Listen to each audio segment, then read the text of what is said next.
Corona के नए variant को लेकर एक बार फिर से और ऑक्सीजन के अलावा सक्शन का भी है यहाँ पे, सक्शन का भी ऑक्सीजन के दोनों चीज़ें चल रही हैं। और एक और है यहाँ पर, जैसे आपको की जा रही है। वो भी चला दो हालांकि अभी ये होता है ना, जैसे ये हाँ, ये बेल अगर बजाएंगे तो वहाँ वो वाला बोर्ड भी चला दो अब, क्योंकि क्रिटिकल पेशेंट्स आके यहाँ एडमिट होंगे तो देखने को ये नहीं मिला, लेकिन एहतियातन सभी तरह की एडवांस में तैयारियां की जा रही हैं। अस्पतालों में प्रबंध किए जा रहे हैं। ऑक्सीजन का हालांकि पर्याप्त मात्रा में इंतज़ाम है, किसी तरह की कोई दिक्कत नहीं है, लेकिन इसके बावजूद काफ़ी तैयारियां करनी हैं, जिसको लेकर अधिकारियों को दिशा निर्देश जारी कर दिए गए हैं। यमुनानगर के डिप्टी सिविल सर्जन क्या कहते हैं, क्या होना चाहिए, क्या तैयारियां हैं, क्या एडवाइस है सरकार की, वह विस्तार से जानने के लिए डॉक्टर वागेश गुटैन से बात की तो उन्होंने कहा कि अभी फ़िलहाल कोई मामला ऐसा नहीं है, लेकिन चूँकि मामला पूरे देश में चल रहा है, यहाँ नुकसान ना हो इसके लिए अभी से तैयारियां पूरी कर ली गई हैं। सुनिए। सबसे पहले मैं आपके चैनल के माध्यम से आपको बताना चाहूँगा कि जो कोविड का जो ये वेरिएंट आया है उसका नाम JN.1 है और ये पहली बार जो अगस्त 2023 में पाया गया था। और इसकी जो सबसे ज़्यादा जो इम्पॉर्टेंट चीज़ बताई है, इसकी 30 म्यूटेशंस है जो इसका जो प्रोटीन स्पाइक है उसमें, इसकी वजह से इसकी जो ट्रांसमिसिबिलिटी या जो फैलने की क्षमता और प्लस जो इम्यून एस्केप एबिलिटी ज़्यादा है। इसके सिम्टम तकरीबन कोविड-19 जो पहले SARS-CoV-2 है वही सेम ही है और इसकी जो पर्याप्त जो टेस्टिंग है वो हमारे पास यहाँ पे शहर यमुनानगर में उपलब्ध है। हाँ, गाइडलाइन ज़रूर सरकार द्वारा जारी करी गई है, उसमें यही है कि जो ILI और सारी के जो केसेस हैं उनको निगरानी रखने को कहा है और उसका जो IHIP IDSP का जो पोर्टल बना हुआ है उसमें इसकी जो रिपोर्टिंग है P फॉर्म और S फॉर्म के थ्रू रेगुलरली कराने को कही है और इस पर निगरानी रखने को कहा है। अभी 13 और से 17 के बीच में यहाँ पे पैन इंडिया एक मॉक ड्रिल करी गई थी जिसमें हमने प्रिपेयर्डनेस देखी थी कि हमारी जो हमने समीक्षा की थी कि हमारे जो लॉजिस्टिक्स हैं या जो इससे इलाज से संबंधित जो और जो चीज़ें हैं, चाहे वो ऑक्सीजन है, चाहे वो बेड की अवेलेबिलिटी है, वेंटिलेटर है या और इम्पॉर्टेंट मेडिसिन हैं, वो सब हमारे पास पर्याप्त मात्रा में है या नहीं है। तो उसमें सरकारी और प्राइवेट दोनों अस्पतालों ने हमारे साथ भाग लिया था।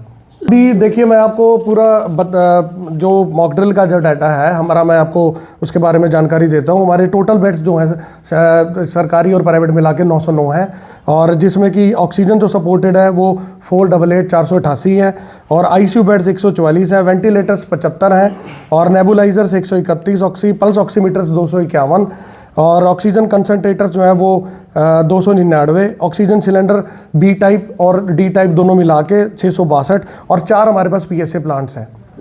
हाँ जी, ये देखिए हमने पहले भी 3 वेव्स का सामना किया है और इस बार भी अगर कोई ऐसी आपत्ति या कोई इवेंचुअलिटी आती है तो हम उसे डील करने के लिए हम तैयार हैं। इसमें एडवाइजरी में यही है कि इसमें सावधानी में ही इसका बचाव है। आप जो कोविड अप्रोप्रिएट जो बिहेवियर है वो ऑल द टाइम फॉलो रखें। 6 फीट की दूरी, सैनिटाइजेशन करना हाथ को और भीड़ भाड़ इलाके में जाने से गुरेज करना और अगर कोई किसी में सिम्टम्स आते हैं तो उसकी पर्याप्त जो टेस्टिंग है हमारे पास यहाँ पे DML district molecular lab Yamunanagar में है और वहाँ पे आके वो करा सकते हैं।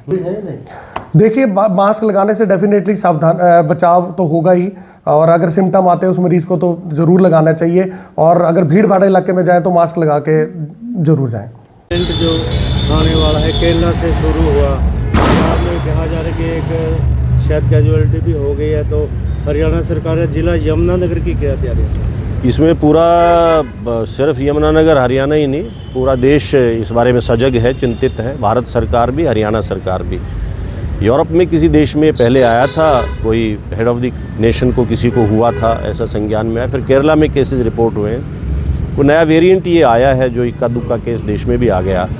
हरियाणा में भी ऐसा कोई इंसिडेंट नहीं है, उसके बावजूद ताकीद कर दी गई है सभी ज़िम्मेदार लोगों को। ख़ास तौर पे हेल्थ डिपार्टमेंट सजग है और लोगों के लिए एडवाइजरी यही है। ये इशू गवर्नमेंट लेवल पे भी उठा था, विधानसभा में भी आया था, तो एडवाइजरी लोगों के लिए फ़िलहाल यही है कि वो सजग रहें, सचेत रहें। पीछे जो हुआ उससे सबक उन्होंने सीख ही लिया है। इस बीमारी के बारे में ज्ञान सब लोगों के पास है। सौभाग्य से या दुर्भाग्य से आधी जनता को इस मर्ज़ ने डॉक्टर भी बना दिया था। भीड़ भरे स्थानों पे मास्क का इस्तेमाल करें, वो अच्छा रहेगा ताकि इससे बचे रहें। वो एक बड़ी पुरानी सी कहावत है कि बचाव में ही बचाव है, सेफ्टी सेव्स।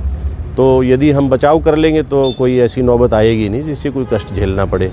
सर आपकी उनके पास इक्विपमेंट्स की जरूरत होती है? स्वास्थ्य विभाग पूरा अलर्ट है। मुझे ध्यान आता है कि सेकेंड वेव जो कोविड की थी उसी में बीमारी ज़्यादा आई थी, कैजुअल्टीज़ भी हुई थी। ऑक्सीजन का भी तभी पता चला था लोगों को कितनी आवश्यक कमोडिटी है, जिसके फलस्वरूप हमने हर जगह ऑक्सीजन प्लांट्स लगाए थे।